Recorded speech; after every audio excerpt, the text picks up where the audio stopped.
Hello everyone, आज की ये वीडियो है किचन गार्डन के बारे में, जो कि मैंने नया सेटअप किया है अपने घर की टेरेस के ऊपर। और आज हम जानेंगे इस वीडियो में कि कौन कौन सी चीज़ें हैं जो आपको किचन गार्डन को तैयार करने के लिए ज़रूरी चाहिए होंगी।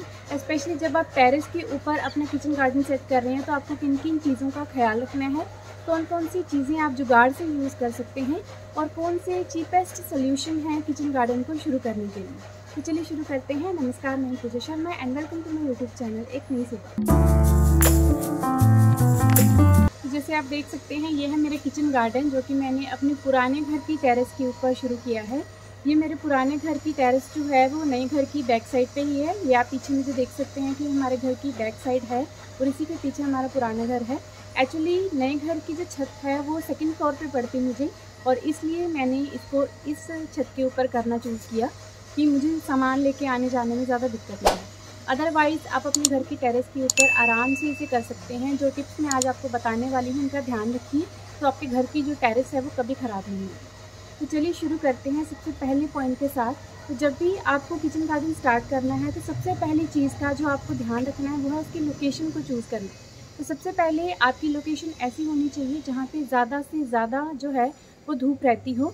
मैंने अपना किचन गार्डन पहले नीचे सेटअप किया था, बट वहाँ पे 3-4 घंटे की धूप आती थी, बट वहाँ पे फ्लावरिंग ठीक से हो जाती है। बट सब्जियों को और ज़्यादा सनलाइट चाहिए होती है अच्छी फ्रूटिंग के लिए। अगर आप अच्छा हार्वेस्ट लेना चाहते हैं तो कम से कम 6-7 घंटे की धूप जो है वो सब्जियों को मिलनी चाहिए, तभी वो अच्छे से फ्रूटिंग कर पाएंगे। दूसरी चीज़ जो आपको ध्यान में रखनी है अपने किचन गार्डन सेटअप करते वक्त वो है सोर्स ऑफ वाटर। कहीं पे पानी अवेलेबल होना वहाँ पे बहुत ज़रूरी है जहाँ पे आपने किचन गार्डन आप प्लान कर रही हैं। ऑलमोस्ट सारे घरों में आजकल छतों पे भी पानी की जो सुविधा है वो होती ही है। हमारे घर की जो छत है वो पुरानी है, नए घर की छत के ऊपर टैप वगैरह सब कुछ है, बट वहाँ पे मुझे बहुत दूर सामान लेके जाना पड़ता है, तो मैंने यहाँ पे करना चूज़ किया। और यहाँ पे पानी के लिए पानी की टंकी पड़ी हुई है, अभी फ़िलहाल मैं उसी में से पानी निकाल के यूज़ कर रही हूँ, तो टैप वगैरह का अरेंजमेंट जो है वो करना पड़ेगा। तो किचन गार्डन को काफ़ी सारे पानी की ज़रूरत पड़ती है, तो अच्छा सोर्स ऑफ वाटर जो है वो होना चाहिए जहाँ पे भी आप अपना किचन गार्डन प्लान करें। और तीसरी चीज़ जो आपको चाहिए होगी वो है बहुत सारी पॉटिंग सॉइल।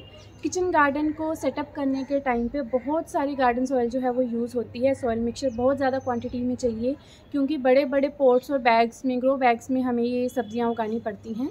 तो पहले से अपनी सॉइल मिक्सचर जो है वो प्रिपेयर करके रखें।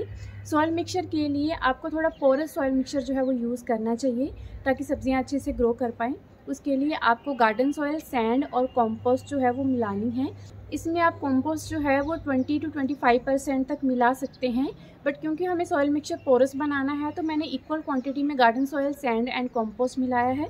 अगर आपके पास कंपोस्ट बहुत ज़्यादा अवेलेबल नहीं है तो मिट्टी को पोरस बनाने के लिए आप उसमें कोकोपीट जो है वो मिक्स कर सकते हैं। 20% आप कंपोस्ट ले लीजिए और 10% या 20% के करीब आप उसमें कोकोपीट ऐड कर सकते हैं, तभी आपका सॉइल मिक्सचर अच्छा वेल ड्रेनेज वाला बन जाएगा। फोर्थ चीज़ जो आपको यूज़ करनी है वो है पोट, कि कौन से टाइप के पोट में आप ग्रो करेंगे सब्जियां। तो सब्जियां ग्रो करने के लिए सबसे चीपेस्ट सोल्यूशन जो होता है वो हैं पॉलीबैग्स। पॉलीबैग्स जैसे कि आप मेरे पीछे लगे हुए देख सकते हैं, ये जो हमें कुरियर आते हैं या फिर हम ऑनलाइन कुछ ऑर्डर करते हैं प्रोडक्ट्स, तो उनके साथ जो पॉलीबैग्स आते हैं उनको मैंने यूज़ किया है। उनका साइज़ भी बहुत अच्छा होता है और उनकी क्वालिटी जो है वो काफ़ी अच्छी होती है, स्ट्रेंथ वाइज भी वो जल्दी फटते नहीं हैं। तो आपका एक सीज़न वो आराम से निकाल देंगे जो भी सब्जियां आप उसमें लगाएंगे। तो पॉलीबैग आप यूज़ कर सकते हैं, या फिर मैंने कुछ छोटे पॉलीबैग्स जो हैं वो परचेज़ भी किए हैं। मार्केट में आपको हर साइज़ के पॉलीबैग मिल जाएंगे, बट वो वन टाइम यूज़ होंगे, उसके बाद फिर से आपको नया पॉलीबैग जो है वो यूज़ करना पड़ेगा। दूसरा जो आप यूज़ कर सकते हैं वो है कोई भी टूटे हुए बकेट या टब वगैरह जो भी अब वेस्ट हो चुके हैं, प्लास्टिक के कंटेनर्स जिनकी कैपेसिटी कम से कम 5 या 6 kg के आसपास हो, वो आपके विंटर के किचन गार्डन में यूज़ हो जाएंगे।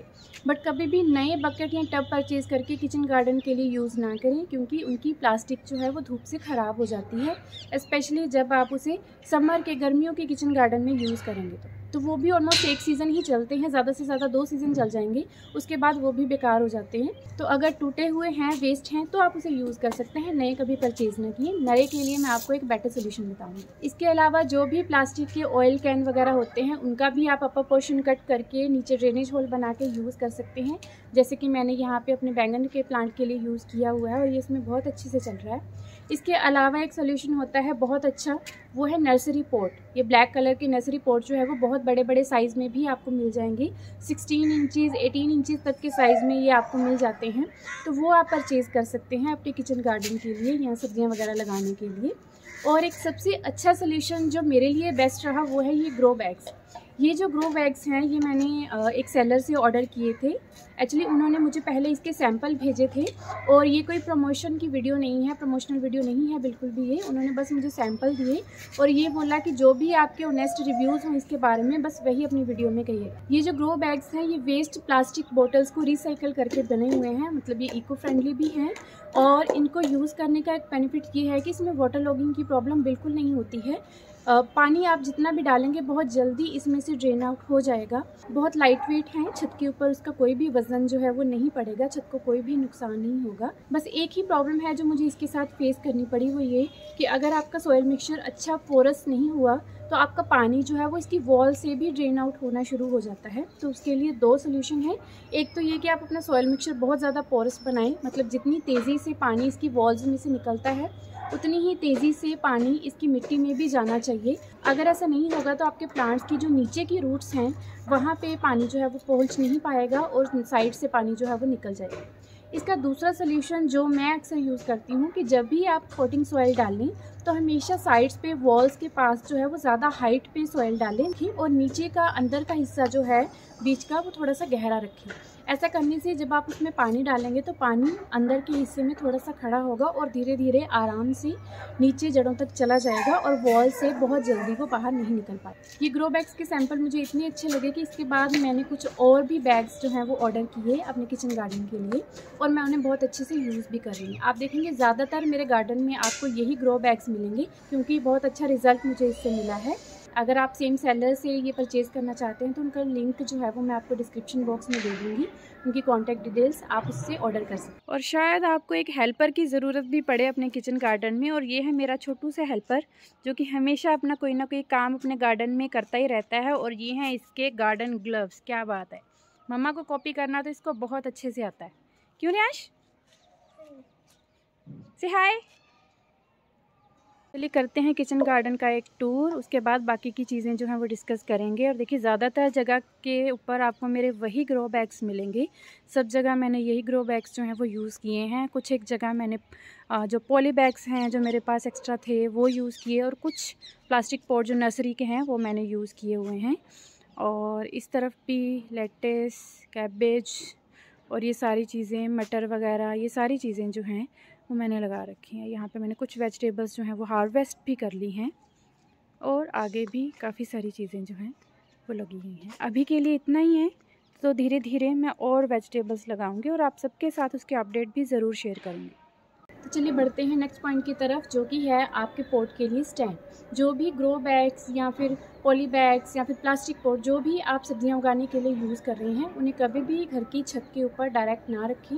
अगर आप छत पे नहीं भी गार्डनिंग कर रहे तब भी उन्हें ज़मीन पे डायरेक्ट ना रखें कभी भी, क्योंकि जो ग्रो बैग्स हैं स्पेशली और पॉली बैग्स हैं उनके नीचे जो है वो ड्रेनेज के लिए जगह रहनी चाहिए। अगर वो छत से लगे हुए होंगे तो नीचे से सीलन रहेगी, छत के ख़राब होने के भी चांसेस हो जाएंगे, और आपके पोर्ट से जो ड्रेनेज है वो भी अच्छे से नहीं हो पाएगी।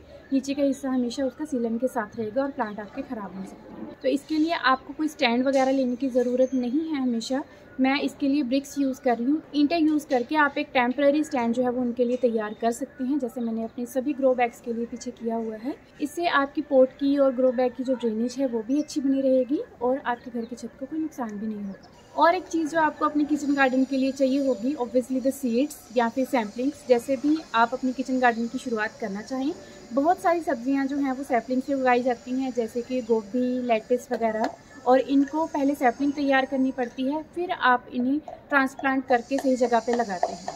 आपको इनकी सैम्पलिंग जो हैं वो नर्सरी से रेडी भी मिल जाएगी। मैं ज़्यादातर सैम्पलिंग से ग्रो करती हूँ क्योंकि सही टाइम पे हमारे बीज जो हैं वो तैयार नहीं हो पाते, तो सब्जियाँ काफ़ी लेट हो जाती हैं। तो जो सैम्पलिंग से लगने वाली सब्जियां हैं वो ज़्यादातर मैं सैम्पलिंग परचेज़ करके या टाइम से पहले सही जगह पे सैम्पलिंग्स लगा के फिर उनको टाइमली उनको लगाना पड़ता है। और दूसरे हैं सीड्स, जैसे कि मूली, गाजर, ये चीज़ें जो है वो आप सीड से लगा सकते हैं। तो आपको उनके सीड्स भी जो हैं वो अच्छी क्वालिटी के परचेज़ करने चाहिए। और सीड परचेज़ करते वक्त हमेशा चेक करें कि वो सीड एक्सपायर्ड ना हो। हमेशा उसकी एक्सपायरी डेट चेक करके फिर सीड्स लें। बहुत ज़्यादा पुरानी सीड्स जो हैं वो अच्छे से ग्रो नहीं हो पाते। सैम्पलिंग्स खरीदने से पहले एक चीज़ का आपको जो ध्यान रखना चाहिए कि आपको अपने ग्रो बैग्स जो हैं वो पहले से पोटिंग मिक्स को तैयार करके भर के रेडी करके रखे हुए होने चाहिए, तभी आप उसकी सैम्पलिंग्स लें। क्योंकि सैम्पलिंग्स जब हम घर पे लेके आते हैं तो वो ज़्यादा दिन तक जो है वो ऐसे चल नहीं पाते हैं। सम टाइम तो हमें सैम्पलिंग जो है वो ओपन ही वो न्यूज़पेपर में रैप करके देते हैं, तो हमें इमीडिएटली आके लगानी पड़ती है। मेरे इसी चक्कर में काफ़ी सारी सैम्पलिंग्स जो है वो ख़राब भी हुई, क्योंकि सॉइल मिक्सचर तैयार नहीं था और सैम्पलिंग्स मैं जब गई तो एक ही बार में मैंने सारी ले ली, तो कुछ सैम्पलिंग ख़राब भी हो सकती हैं इस चक्कर में। तो प्लीज़ आप इस चीज़ का ध्यान रखें, आपका नुकसान नहीं होगा। अगली चीज़ की जो आपको ज़रूरत है वो है एक वाटरिंग कैन की। वाटरिंग कैन इसलिए क्योंकि उसके पास आगे शावर का जो स्पेस है वो रहती है, उससे आपकी जो सैम्पलिंग्स या सीड्स हैं वो पानी से निकल के बाहर नहीं आएंगे, मिट्टी से निकल के पानी के ऊपर तैरेंगे नहीं। अगर आप डायरेक्ट प्रेशराइज चीज़ से या पाइप से या मग से पानी डालेंगे तो वहाँ पे सीड जो हैं वो आपके ख़राब हो सकते हैं। सैम्पलिंग्स अगर लगाई हैं तो वो आपकी ख़राब हो सकती हैं। अगर आपके पास वाटरिंग कैन नहीं है या आप नहीं लेना चाहते तो हमेशा मग के साथ आगे हाथ रख के फिर उसमें वाटरिंग कीजिए, ताकि प्रेशर के साथ पानी जो है वो प्लांट्स के ऊपर ना पड़े। ये अर्ली स्टेज के लिए ज़्यादा ज़रूरी है। जब आपके प्लांट थोड़े से सेटल हो जाएं, थोड़े और 1 मंथ तक निकल जाए उनका, उसके बाद आप उसे जैसे भी वाटरिंग करें ज़्यादा फ़र्क नहीं पड़ेगा। 8वीं चीज़ जो आपको लेनी चाहिए वो आपके ऊपर है, वो है गार्डन ग्लव्स। अगर आप अपने हाथों का ध्यान रखते हैं तो आप गार्डन ग्लव्स ज़रूर लीजिए। मैं ज़रूर लेना प्रेफर करती हूँ, क्योंकि बहुत ज़्यादा टाइम तक जब हमें मिट्टी में काम करना होता है, स्पेशली जब हमें सॉइल मिक्सचर तैयार करना है, उस टाइम पे आपको इसकी ज़रूरत पड़ेगी। और लंबे टाइम तक अगर आपकी गार्डनिंग अगर आप करना चाहते हैं तो भी आपको इसकी ज़रूरत पड़ सकती है, बट ये कंपल्सरी नहीं है। स्पेशली लेडीज़ के लिए जिन्हें अपने हाथों की बहुत ज़्यादा केयर करनी होती है, तो वो गार्डन ग्लव्स जो हैं वो प्रेफर कर सकते हैं। That depends on your choice. 9वीं चीज़ जो आपको लेनी चाहिए वो है गार्डन टूल्स। एक आध गार्डन टूल से आपका काम चल जाएगा अगर आप सिर्फ अभी स्टार्टिंग ही कर रहे हैं अपने किचन गार्डन की। अगर आप बहुत ज़्यादा किचन गार्डन बड़ा वाला प्लान कर रहे हैं तो आपको पूरा सेट जो है वो गार्डन टूल्स का ले लेना चाहिए। गुड़ाई करने के लिए अलग, वीड्स निकालने के लिए अलग, सैम्पलिंग्स को ट्रांसप्लांट करने के लिए अलग, कई टाइप के जो टूल्स हैं वो मार्केट में मिलते हैं। आप उस सेट परचेज़ कर सकते हैं अगर आप लॉन्ग टर्म के लिए किचन गार्डन प्लान कर रहे हैं। उसके अलावा आपको चाहिए होगा कोई सीज़र या प्रूनर कटिंग पर्पज़ के लिए। स्टार्टिंग में आप एक आध टूल से अपना काम चला सकते हैं गुड़ाई वगैरह के लिए, या समटाइम तो लोग नाइफ़ वगैरह भी यूज़ कर लेते हैं। और ऐसे ही आप कटिंग के लिए एक नॉर्मल सीज़र या नाइफ़ का यूज़ कर सकते हैं। तो ये भी टूल जो है वो कंपल्सरी नहीं है। अगर आप ये लेना चाहते हैं तो मैंने अपनी एक वीडियो में गार्डन टूल का रिव्यू किया है, जो कि मैंने अमेज़न से परचेज़ किए थे। उसमें गार्डन टूल्स भी हैं, ग्लव्स भी हैं और उसमें एक प्रूनर भी है, तो आपका ये सेट जो है वो कंप्लीट हो जाए। अगर आप लेना चाहते हैं तो लिंक मैं उस वीडियो का आपको डिस्क्रिप्शन बॉक्स में शेयर कर दूँगी, वहाँ जाके आप उस वीडियो का रिव्यू देख सकते हैं और उस प्रोडक्ट को ऑर्डर कर सकते हैं अगर आप चाहें। And now the 10th thing जो आपको ज़रूरी चाहिए होगी वो है एक स्प्रे बॉटल। स्प्रे बॉटल आपको कोई भी इंसेक्टिसाइड या पेस्टिसाइड स्प्रे करने के लिए चाहिए होगी, क्योंकि किचन गार्डन में ये पेस्ट अटैक जो है ये बहुत ही कॉमन प्रॉब्लम है, तो आपको इसकी ज़रूरत पड़ने ही वाली है, तो इसको एडवांस में ही लेके रखें। स्प्रे बॉटल के साथ, जो कि मैं हमेशा नीम ऑयल ही इंसेक्टिसाइड या पेस्टिसाइड के लिए यूज़ करती हूँ, पेस्ट अटैक के लिए नीम ऑयल सोल्यूशन स्प्रे करने के लिए आपको इसकी ज़रूरत पड़ेगी। या फिर कोई ऑर्गेनिक, अगर आप लिक्विड फर्टिलाइज़र बनाते हैं उनको अगर आप अपने किचन गार्डन में यूज़ करना चाहते हैं, लीव्स के ऊपर स्प्रे करना चाहते हैं, तब भी आपको एक मिस्टिंग के लिए एक बॉटल की या एक स्प्रे पम्प की ज़रूरत पड़ेगी। इनिशियली मैंने भी एक बॉटल के साथ ही शुरुआत की थी, बट अभी जैसे बहुत सारी वेजिटेबल्स लगाने का प्लान कर रही हूँ तो उसके लिए मुझे बड़े पंप की ज़रूरत पड़ी, तो रिसेंटली मैंने ये एक बड़ा पंप भी परचेज़ किया है। तो ये भी आपकी नीड और चॉइस के ऊपर डिपेंड करता है कि आप कैसे साइज़ का या कितने बड़े लेवल पे या कम लेवल पे ये करना चाहते हैं। अगर आप अभी बस शुरुआत ही कर रहे हैं अपने किचन गार्डन की, तो आप 1-2 चीज़ों से या पॉली बैग के साथ इसकी शुरुआत कर सकते हैं। एक बार आपको अच्छा एक्सपीरियंस होगा, खुद की उगाई हुई सब्जियां जब आप खाएंगे तो आपको बहुत अच्छा लगेगा, और उसके बाद आप धीरे धीरे करके अपनी ये जो चीज़ें हैं वो बढ़ा सकते हैं। अगर आप एकदम से बहुत सारी एक साथ लगाने की कोशिश करेंगे तो बहुत सारा काम पड़ेगा, बहुत सारा सॉइल मिक्सचर आपको लेना पड़ेगा। तो अगर आप धीरे धीरे स्टार्ट करेंगे तो चीज़ें मैनेज करना आपके लिए ज़्यादा आसान हो जाएगी। तो आज के लिए बस इतना ही। आपको मेरा किचन गार्डन जो है वो कैसा लगा मुझे कमेंट सेक्शन में ज़रूर बताइएगा, और मेरे किचन गार्डन की कौन कौन सी वेजिटेबल्स जो हैं वो आप जल्दी पहले देखना चाहेंगे वो भी मुझे आप कमेंट सेक्शन में बता सकते हैं।